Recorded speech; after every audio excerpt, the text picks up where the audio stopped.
꼬리에 꼬리를 무는 한자, 오늘은 그물망에 관계된 파생어들을 알아보겠습니다. 아주 재밌는 시간이 될 거예요. 이게 바로 그물망입니다.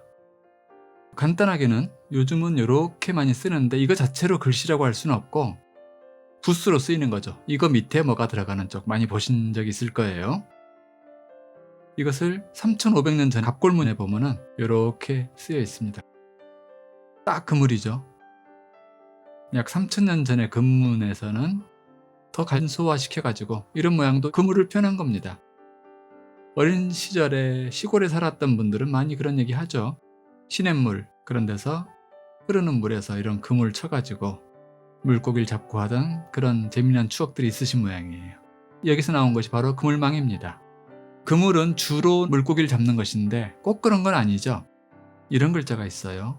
아주 많이 쓰이고 중요한 의미를 풍요하게 가지고 있는 글자인데 고개 끄덕끄덕 하시는 분들 계시죠? 바로 이것은 펼칠 라자입니다.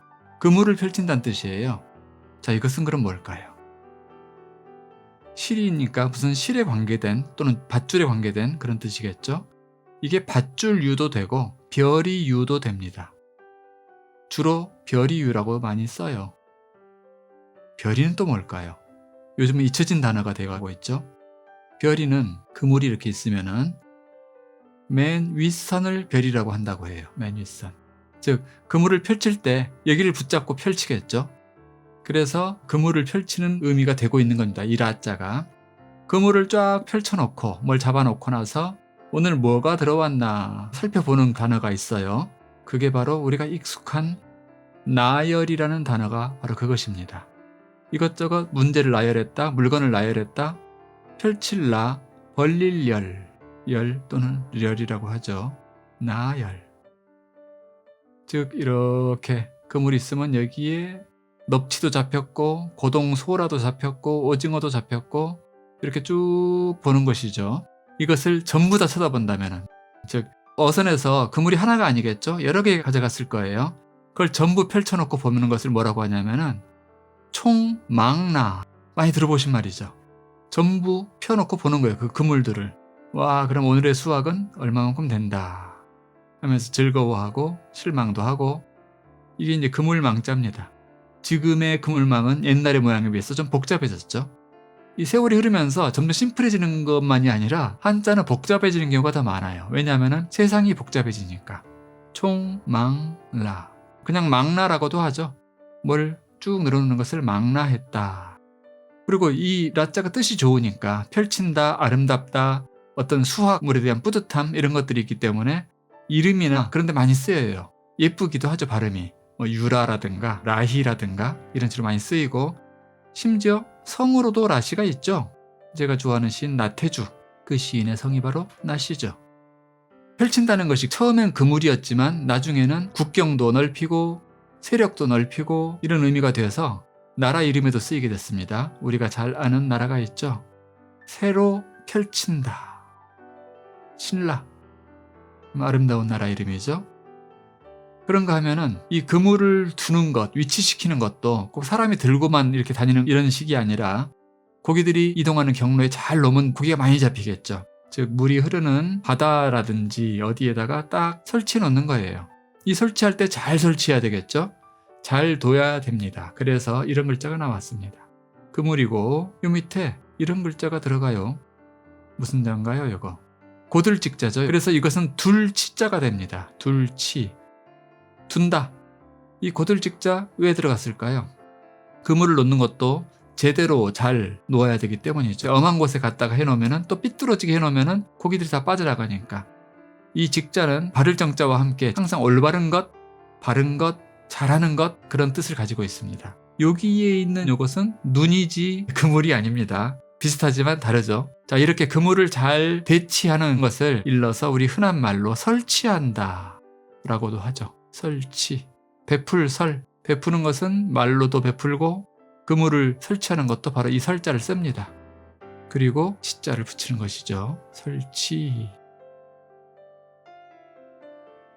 그런가 하면은 뭘 배치한다는 말도 하죠.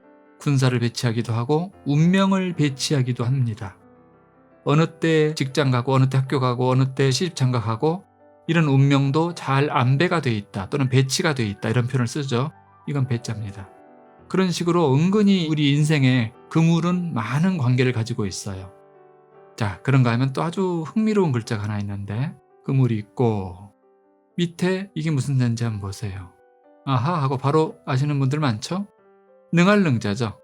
그런데 이 능할 능자가 원래는 옛날에는 능할 능이 아니고 곰능이었어요. 곰. 근데 곰이란 것과 이 능이 무슨 관계가 있느냐? 곰이란 것은 고대로부터 인간하고 굉장히 가까운, 인간이 잘 이용하는 동물이었어요. 제주를 넘게 하고 또 그런 걸 사람들이 보고 박수를 치고 이 곰을 부리는 사람은 돈을 벌었어요. 제주는 곰이 넘고 돈은 뭐 떼놈이 번다 이런 말도 있습니다만은, 자, 그러다 보니까 곰의 능력 해서 이 능할 능자가 돼버렸단 말이죠. 이제는 곰에 대한 이야기보다 능력이라는 얘기가 훨씬 많이 쓰이게 됐어요. 그러다 보니 곤란이 되진단 말이죠.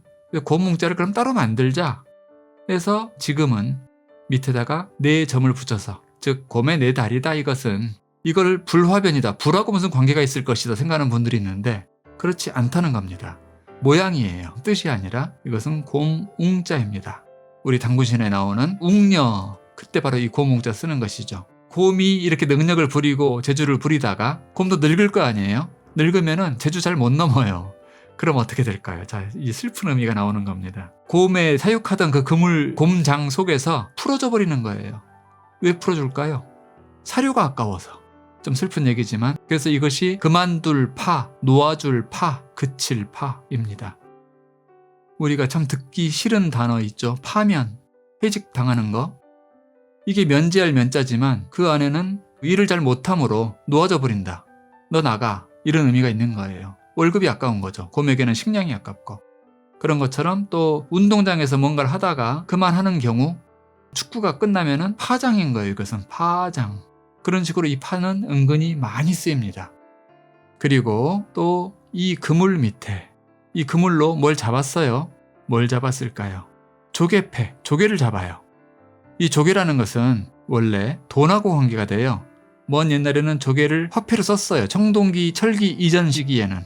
단단하면서 변치 않는 것을 만나기 쉽지 않잖아요, 우리가. 그래서 이것을 돈으로 썼던 것입니다. 물론 모든 조개를 돈으로 쓴 건 아니에요. 앵무조개라는 것을 썼는데, 그래서 관에서만 그물로 잡았어요. 일반인들은 못 잡게 했어요. 잡아서 뭐 하느냐? 뭘 사는데 써요. 그래서 이게 매자입니다. 살매, 매수한다 할 때. 뭐 이왕 나왔으니까 팔매자도 있겠죠. 이거 선비사는 꼭 선비만을 말하는 게 아니라 사람을 뜻하는 겁니다. 사람이 잘하는 것은 뭘 파는 거예요. 그죠? 그래서 모든 물물 거래가 이루어진 것이죠. 팔매. 그래서 합치면 매매가 되는 것입니다. 매도한다 할 때는 이거겠죠. 그런데 이제 또 사람이 죄를 지어서 잡히는 경우가 있죠. 이 그물이 새나 물고기를 잡는 거 말고 비정상적인 어떤 행동을 한 사람을 잡는 게 있단 말이죠. 이 안일비자는, 자, 이쪽은 이렇게 생겼어요. 이쪽도 비슷하게 생겼네요. 그렇지만 잘 보니 뒤집혀 있어요. 진짜가 아니고 가짜인 것이죠. 그래서 이것은 올바르지 않다. 비정상적이다. 그리고 그르칠 비라고도 해요. 도덕적 규범에, 약속에 그르친 것이죠. 그래서 그물로 비정상적인 것을 잡는 것, 내 마음속에든 아니면 밖으로든 그런 행위가 나온 것을 죄라고 하죠. 이게 죄입니다. 잡히는 거죠. 이것은 반드시. 자, 잡았으면 어떡할까요? 가벼운 죄라면은 길에다 뭘 버렸다거나 그러면 훈방 조치를 하죠. 말로 야단을 치죠. 다신 그러지 맙시다. 이렇게 하겠지만 이게 중범죄일 땐 어떡합니까? 칼을 쓰죠. 이 칼도는 성칼도방이라는 것은 근원적인 모양이 이 칼도죠. 그래서 이 모양은 칼의 이쪽 면을 말합니다. 여기가 날이에요. 이쪽이 날이 아닙니다. 여기다 점 찍으면 칼날인자가 되죠. 그래서 칼로 발을 벤다거나 혀를 벤다거나 이런 등등의 무서운 벌을 주었던 거예요. 그래서 이것은 벌자입니다. 그래서 유명한 소설이 있죠. 죄와 벌. 그 다음에 그물망자를 이렇게 좀 길게 쓸 수도 있어요. 이렇게도 씁니다. 범죄자 입장에서 그물에 잡혔어요. 그럼 망한 거죠. 망할 망. 그래서 이 자체가 망자인데 그물망도 되고, 또 그물에 잡혀서 범죄자가 사라졌으니 없을 망도 됩니다. 이제 없다 이거죠. 걱정 없다. 그래서 이런 단어가 있지 않습니까? 성은이 망극하여이다. 무슨 말입니까? 끝이 없다는 뜻이에요. 끝극자잖아요. 이것이 끝극. 끝이 없다. 이제는 없다는 뜻으로만 쓰여요. 주로. 이 그물의 뜻은 사라진 것이죠. 그래서 지금은 오히려 이제 다른 그물망이 새로 만들어진 겁니다. 헷갈리면은 새로 만들어지는 거예요. 그래서 복잡해지는 겁니다. 어쨌든 그물은 실로 꽈서 만드는 거니까 망자 포함해서 이게 지금 그물망이에요. 글자도 역사가 있는 겁니다. 이렇게 먼저 태어난 글자, 나중에 태어난 글자, 이런 것이 있는 것이죠. 그 다음에 요 밑에다가 말마자를 쓰면 무슨 자가 될까요? 사람을 개나 소나 말에 비유해서 말하면 욕하는 겁니다. 그래서 욕할 매자예요. 그 사람을 외도한다. 모욕한 거죠. 모욕하고 비슷한 뜻이에요. 그리고 그물로 죄 지은 사람을 잡으면 어떻게 해야 되죠? 어디로 데려가야 돼요. 그죠? 체포된 그 자는, 이 점은 요즘 잘 안 찍습니다. 원래 찍는 겁니다. 이게 서자예요. 경찰서 할 때 관청서. 자, 그 다음에 하늘에 그물처럼 펼쳐져 있는 별이 있죠. 아주 우리 동양인에게 최고로 인기 있는 별, 북두성인데, 북두성을 더 전문적인 용어로는 청강성이라고 합니다. 근데 바른 그물이에요. 하늘에 있는 그물은 삿된 그물이 아니고 정으로운 그물이겠죠. 그러니까 일종의 별 강자인데, 옛날 소설이나 무협소설에도 많이 나옵니다. 주인공들은 원래 좀 이런 멋진 글자들을 많이 써주거든요. 청강이 바로 북두성을 말하는 겁니다. 북두성. 여기까지만 해도 북두성인데 별성자를 넣어서 많이 표현하죠. 모든 별은 해에서 생겨났다고 생각했어요. 그래서 별성자가 되는 것이죠. 자, 이제 마지막 그물이 들어가는 가장 우아한 사자성어를 한번 떠올려 볼까요? 천라. 이 라가 바로 펼칠라죠. 하늘에 펼쳐진, 그 다음 뭘지 짐작이 가시나요? 땅지가 들어갑니다. 천지가 되잖아요. 그러면 단독으로 해석하지 않고 천지간에 펼쳐져 있는 망, 그물.